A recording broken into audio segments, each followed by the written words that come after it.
So guys बता दें कि आप सभी एईपीएस संचालकों के लिए, सीएसपी संचालकों के लिए एईपीएस में एनपीसीआई के द्वारा एक बड़ा बदलाव किया गया है। बेसिकली यहां पर जो आप लोगों को एरर पहले आते थे एईपीएस यूज करते समय, चाहे किसी भी बैंक का हो, तो चाहे वो किसी भी तरह का अगर एरर आता था, बेसिकली वो एरर हम लोग को एईपीएस की तरफ से देखने के लिए मिलता था। नहीं तो मैक्सिमम केस में हम लोग यही सोचते थे कि ये बैंक की तरफ से एरर है और हम लोग बैंक को ही दोषी देते थे। लेकिन कहीं ना कहीं इसमें जो है कि एनपीसीआई की तरफ से भी एरर था। बात अलग है कि हम लोग बैंक को सोचते थे कि कहीं ना कहीं इस एईपीएस में जो एरर आ रहा है वो बैंक दे रहा है, लेकिन अब एनपीसीआई ने ये चीज क्लियर कर दिया है। और ये चीज क्लियर करते हुए एनपीसीआई ने एईपीएस में एक बड़ा बदलाव किया है, जिसका असर आप सभी एईपीएस संचालकों को, सीएसपी संचालकों को, सभी बैंकों के एईपीएस प्रयोग करते समय दिख रहा होगा। और बेसिकली बदलाव क्या किया है एनपीसीआई ने, इसके बारे में आप लोग को डिटेल से बताने वाला हूं, तो वीडियो को बिना स्किप किए पूरा देखिएगा, जिससे कि आप लोग को सही और सटीक जानकारी मिल सके।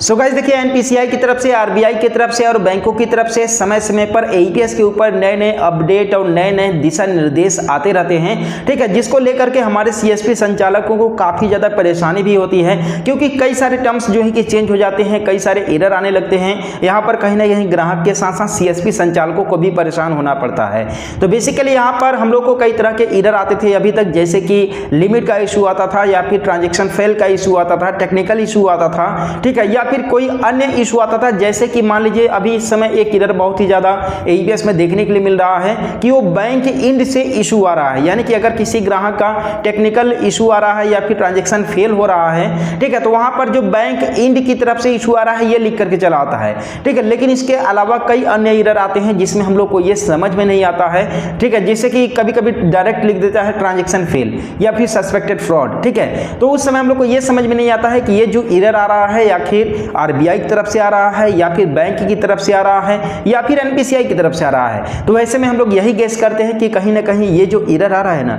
ये बैंक की तरफ से आ रहा है, बैंक वाला मुझे पैसे नहीं निकालने दे रहा है, ठीक है। तो एनपीसीआई ने इसे क्लियर कर दिया है। बेसिकली जब हमारे सीएसपी संचालक ग्राहकों का एईपीएस के माध्यम से विड्रॉल कर रहे हैं, पैसे निकाल रहे हैं, चाहे वो बैंक ऑफ इंडिया हो, यूनियन बैंक ऑफ इंडिया हो, चाहे इंडियन बैंक हो, चाहे एसबीआई हो, लगभग सभी बैंकों में यह एरर देखने को मिल रहा है कि जैसे ही ग्राहक का जो है कि फिंगर लगाते हैं, इसके बाद जो है कि खुद का फिंगर वेरीफाई करते हैं, तो खुद का फिंगर वेरीफाई करने के बाद सीएसपी संचालकों के पास एक नया एरर आने लगा है, जिसमें लिख करके चला आता है रिपोर्टेड बाय एनपीसीआई, यानी कि यहां पर एनपीसीआई की तरफ से एक नया रिपोर्ट लाया गया है, जिसकी वजह से यह ट्रांजैक्शन फेल हो गया और ग्राहक का पैसा नहीं निकल पा रहा है। यहां पर ना तो लिमिट का इशू है, ना ही यहां पर ट्रांजैक्शन फेल का इशू है, ना ही यहां पर कोई अन्य इशू है, ना ही सर्वर का कोई दिक्कत है। यहां पर डायरेक्टली लिख करके आ रहा है कि यहां पर रिपोर्टेड बाय एनपीसीआई, यानी कि एनपीसीआई के द्वारा यहाँ पर रिपोर्ट किया गया है इस अकाउंट पर, यानी इस बैंक के खाते पर, और इस ग्राहक का पैसा नहीं निकल पाएगा। तो ये देखिए डायरेक्टली एनपीसीआई की तरफ से बदलाव किया गया है, यानी कि ये एनपीसीआई ने क्लियर कर दिया है कि अगर जहां कहीं पर भी अगर कोई